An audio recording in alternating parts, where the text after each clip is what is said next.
Today we're talking to St Albans City manager Ian Allinson at Melbourne Tuesday Park, where the Saints have recorded an incredible 4-2 victory away to Chelmsford City.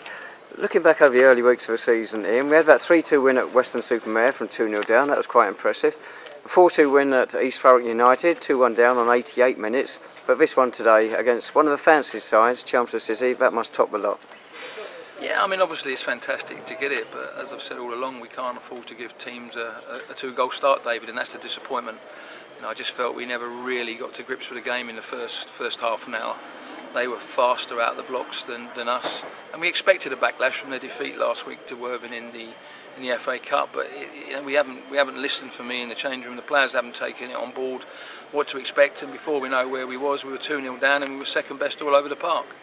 We obviously got back into the game in the last sort of 15 minutes of that first half, but it again took us to half time and to try and put one or two things correctly in terms of the way we wanted to play the game. And the second half we went out and did it, and it was fantastic. So, you know, they done the jobs that were asked to do, and we looked a very good side in the second half. We've had to defend for long periods because the way they play, they do get it in the box from long throws and set pieces and corners, and they've got some big players in there in terms of their height and size, and we've had to go and defend immensely well in the second half, and I thought the back three and the goalkeeper had a great game. Clovis, for his first game for a long time, I thought was immense. And then, you know, you've got your two forwards really who really tore them a new backside in the second half because they just really couldn't handle them, and Ralston's got the 4 goals, but I felt Caldecosta as well, his performance was excellent, especially in the second half. As you say, last week Chelmsford had that embarrassing result against Worthing. They came out looking to make amends, 2 up in 11 minutes. We really only had one good chance that first half. They could have had a couple more. Were you concerned that we couldn't turn it around at half time? No, not at all, because I still felt we'd created sort of 3 or 4 chances. You're saying we had one. I mean, obviously Ralston's had the opportunity where the keeper saved it, but we still had 3 or 4 shots. But it was the composure on the ball. We had no composure. We weren't passing the ball properly. We wasn't putting balls into areas which was going to cause them problems, and we weren't getting runners. I felt that the game was too stretched in the first half, which didn't suit us. I felt we needed to shorten it up slightly in the second half, and we had to make runs from deeper.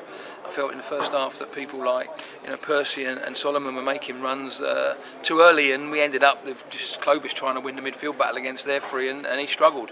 Second half, where we got them to play a little bit deeper, we gave them a job of doing an individual job on each of the 3 midfield players and then breaking once we got good possession of the ball, and I thought it worked a treat in the second half in terms of the way you know, Solomon's got brought down for the second penalty, Cal's got done for the first, but we've also hit the bar with Ben Hurd getting in, and Cal got in the last minute there, and he's 20 yards clear going through and going, the ref blows for full time. So the way we played the second half was very, very good, but you know, we've got to still get these 20, 25, 30 minutes out of our games, because we've said all along it's very hard to keep coming back from 2-0 down and chasing the game, but we've done it very well today. And I'm chuffed for the players, because it's been a tough 2 weeks.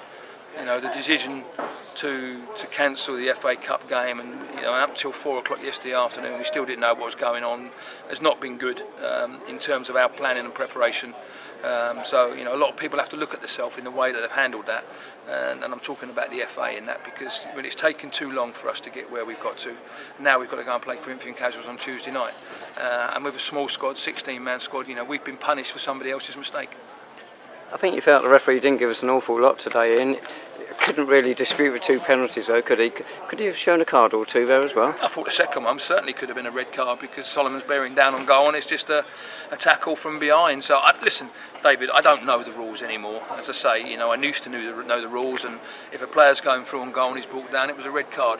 They've got this first phase, second phase, and I don't know, it might be a 3rd and a 4th phase now, but I have to say to you, I don't understand the rules, because they change them from one week to another, and I think it's down to the referee's discretion. As if he's stopping a goal, then he'll show a red card. But you know, you've seen on a couple of occasions last year where we've had players sent off for handballs when they couldn't do nothing about them, when the ball's hit them straight in the arm, which is might be going on goal, and they give a red card from that. So, as I say, very difficult. I'm not sure, you know, what the rules are, but I felt the second one certainly could have been a red card.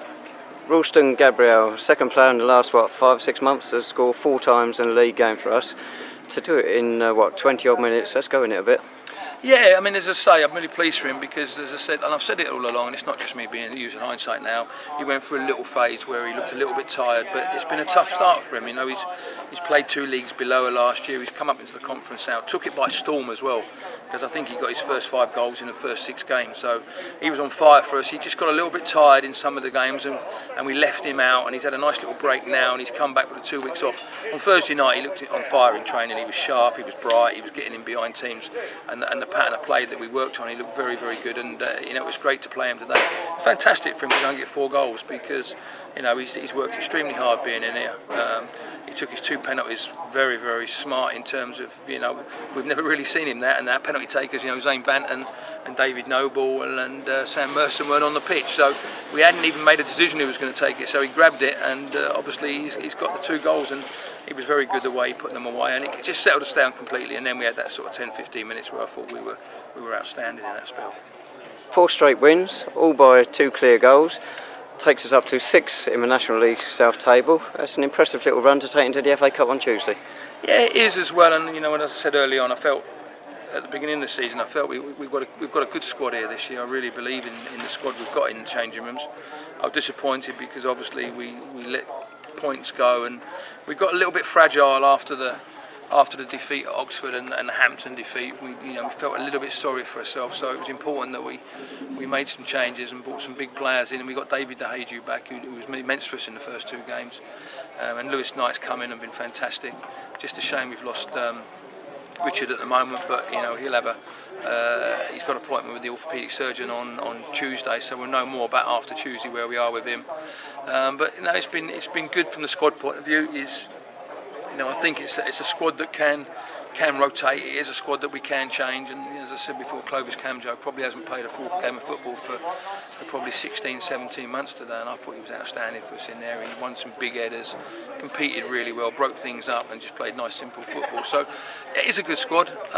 As I say, you know, I feel we've thrown some points away at the beginning of the season, but you know, we just got to settle everything down now. We've got a massive game on Tuesday. And it's important that we get through that, and we've got to plan and prepare properly for that. And then if we do that, then you know, we can plan and prepare for Taunton. But you know, it's going to be a tough game on Tuesday.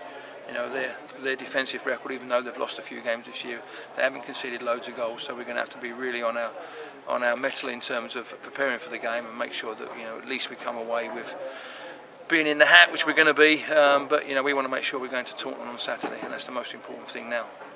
Word about the supporters today, when we went 2-0 down, we could hear in the stand, they turned the volume up a bit and they got their reward in the end. Exactly, and that's where we need them. At the end of the day, you know, nobody's probably more frustrated than I was after the first 20 minutes because, you know, you plan and prepare, and as I said it, you know, Glenn and myself don't leave here tonight and not talk again until next Saturday. You know, we're on the phone constantly, we're talking to each other, we're planning, we go and watch games, and then we come up with ideas, and the ideas in the end have worked today, but, you know, up until, you know, 3:25, looked like the ideas had fallen straight on the floor, and we're flat on our face in terms of where we was. But you know, as I say, we do plan and prepare, you know, correctly. We work hard on what we're trying to do, and in the end, the players have listened to what we tried to do, and we got our rewards. But first half, as I say, wasn't good enough. But the supporters were absolutely fantastic, especially in the second half when we needed them. Because once that went 4-2, they got obviously their voice, and they helped us over the line in the last 20 minutes. But even at 2-0, they were trying to help us. That we need them help, because at times, you know, we could have folded there in that first sort of 20-25 minutes because they put us under tremendous pressure. They had a real spark about themselves. Obviously, they had a reaction from last week, but I didn't think we started the game well enough today. As I say, it was more like a training game for me in the first 20 minutes. Once we found our feet and realised that this is tough and it's not going to be easy, we grew into the game and we got our rewards in the end. Lovely. Thanks so much, Ian, and congratulations. So Saints next in action this coming Tuesday. That's the 2nd of October, when Corinthian Casuals, a long-standing foe from way back when, come to Chelmsford Park.